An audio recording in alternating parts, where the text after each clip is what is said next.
All right, our last storyteller for round one is going to be Shira. Shira, come on up to the stage. All right. Woo! She's making her way up.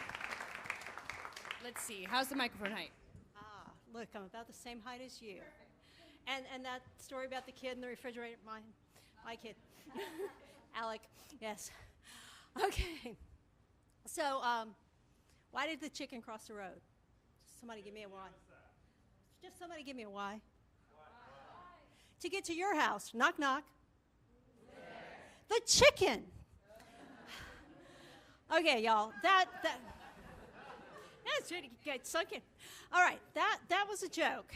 Now, on Monday, March 26, 1984, Dwayne and I went to the courthouse in Lafayette, Louisiana to get our marriage license so that we could get married on Friday, March 30th. And he was 21, I was 20, and we had all our requisite documents we needed to get married. And the clerk, a woman just a little older than us, said, or asked, was either of us married before?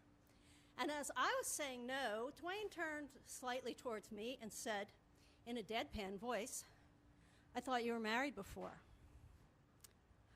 Immediately, the young woman starts asking me for proof of my divorce. I said, he's joking.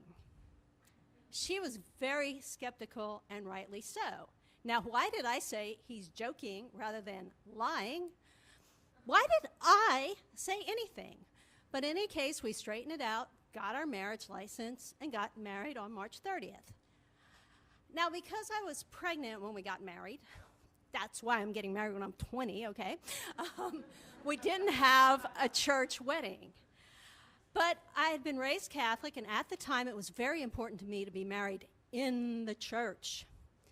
So after our son, the aforementioned Alec, was born, we looked into what it would take to be married in the church. The first step was to go see a nun named Sister Juliana. I guess nuns know a lot about marriage.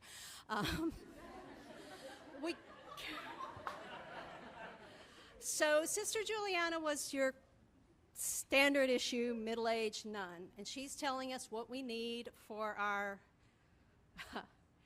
I knew the word, now I do not remember the word, for the official word for making an existing marriage official in the church. But she's telling us what we need to do, and she's a little disapproving that I was pregnant when we got married, but I suspected that if she was the one making people's marriages official in the church, she saw a lot of that. So then she asked if either of us was married before. As I'm saying no, Dwayne turns slightly towards me and says in a deadpan voice, I thought you were married before. Well, Sister Juliana got really disapproving after that. I said, I know it doesn't sound like it, but he's joking.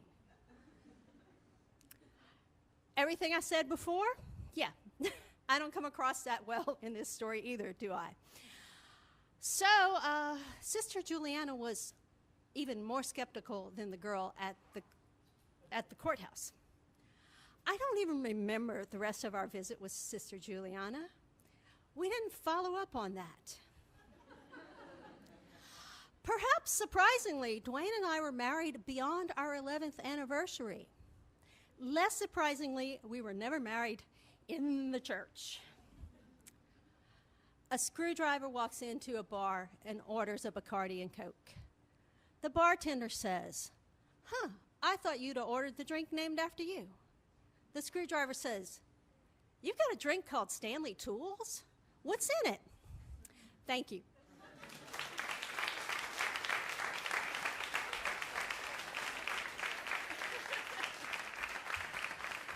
In the church, out of the church, in the family way, not in the family way. Things happen in all kinds of different ways around here and around everywhere, actually. Judges, what do we have for Shira and her story? of maybe she was married before. The joke that's not that funny. Like when you're in the airport and someone says, "Oh, I should tell him I have a bomb." You're like, that's never funny.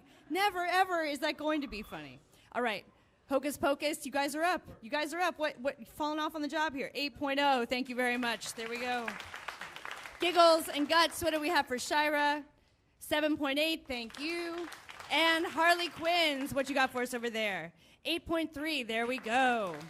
All right, ladies and gentlemen, we have reached the end of round 1 of the Moth Story Slam for tonight. We're going to take a short intermission, get some drinks. If you want to tell a story, the bucket will be right up here, and we will be right back.